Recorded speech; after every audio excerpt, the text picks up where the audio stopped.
अस्सलाम वालेकुम। Saudi Arabia में दमाम अल जुबैल रोड पे ख़तरनाक हादसे के अंदर दर्जनों गाड़ियां आपस में टकरा गईं। स्पीड इतनी ज़्यादा थी कि ये गाड़ियां बुरी तरह से तबाह हो गईं और इनके अंदर कार्स, वैन्स, बसें और ट्रक वगैरह भी शामिल थे।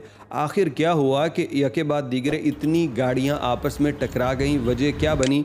इस सिलसिले में हमें कुछ वीडियो सोशल मीडिया से मिली, कुछ हमारे दोस्तों ने भी भेजी कि ये हादसा यहाँ पे हो गया। इसकी मज़ीद तफसीलात भी आपसे शेयर करते हैं। पहले ज़रा ये चंद वीडियोज़ देख लीजिए जो ये आपको दर्जनों गाड़ियां एक दूसरे में एक्सीडेंट हुए नज़र आ रही हैं।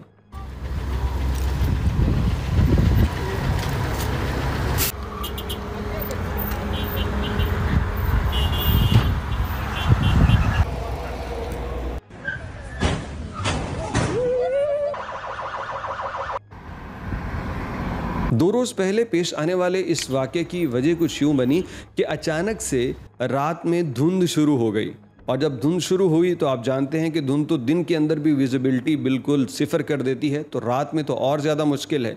अब यहाँ पे लोगों ने इसको फॉर्मेलिटी लिया या फिर ये समझा कि थोड़े से पैच के अंदर ये धुंध होगी, उसके बाद ख़त्म हो जाएगी। लेकिन ये थोड़ा सा फासला ही उनके लिए इंतहाई नुकसान का बाइस बन गया कि वो अपनी स्पीड से वैसे ही जाते रहे या इशारे लगा के सफ़र करते रहे, और आगे एक गाड़ी का एक्सीडेंट हुआ और उसके बाद पीछे आने वाली तमाम गाड़ियां, इन वीडियोस के अंदर भी आपने सुना, वो एक्सीडेंट हुए जा रहे हैं। इसलिए जब भी गुबार हो या धुंध हो, इनमें क्या नुकसानदेह चीज़ है कि आपको नज़र नहीं आता। और एक बड़ी मशहूर कहावत इस पे बोली जाती है कि नज़र हटी तो दुर्घटना घटी। तो नज़र का ही सारा मामला है रोड के ऊपर, और इस आलम के अंदर जब ये धुंध हो या गुबार हो और नज़र ना आ रहा हो तो गाड़ी चलाना ही बेवकूफ़ी है। अगर फिर भी कोई कहे कि हमने जाना ही है तो उसका हल ये है कि अपनी गाड़ी को इंतहाई स्लो कर दें जितना हो सके, कि अगर खुदा न खास्ता आगे कोई चीज़ आ जाए तो आपकी ब्रेक लग जाए। लेकिन रूट चूँकि बहुत लंबे होते हैं, लोग फिर भी आहिस्ता आहिस्ता जाते स्पीड बढ़ा ही लेते हैं, और उसका नतीजा क्या होता है ये आपके सामने।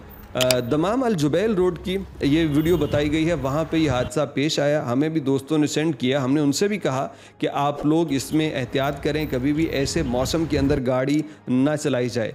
बात करें कोई जानी नुकसान की, तो अभी तक कोई इत्तला इसकी सऊदी पुलिस या इदारों की जानिब से जारी नहीं की गई, और इसकी ऐसे हादसात की ज़्यादा तफसीलात भी नहीं आती।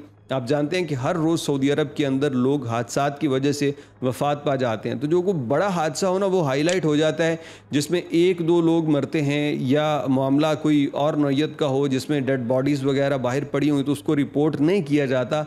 वो सिर्फ़ इसलिए कि मीडिया को वहाँ एक ख़ास तरीके से लेके चलते हैं ताकि बेचैनी ना फैले। अवेयरनेस तो होती है कि एक्सीडेंट से बचने की, लेकिन वो कहते हैं इस तरह की हलाकतों की ख़बरें और एक्सीडेंट्स की ख़बरें आवाम में बेचैनी पैदा करते हैं। इसलिए सऊदी अरब के मेन स्ट्रीम मीडिया के ऊपर इस खबर के मुतालिक कोई ज़्यादा बात नहीं हुई। पैगाम आप सबके लिए वही पुराना है कि ख्याल रखिए अपना भी और दूसरों का भी, और हमेशा ड्राइविंग के उसूलों के मुताबिक गाड़ी चलाइए।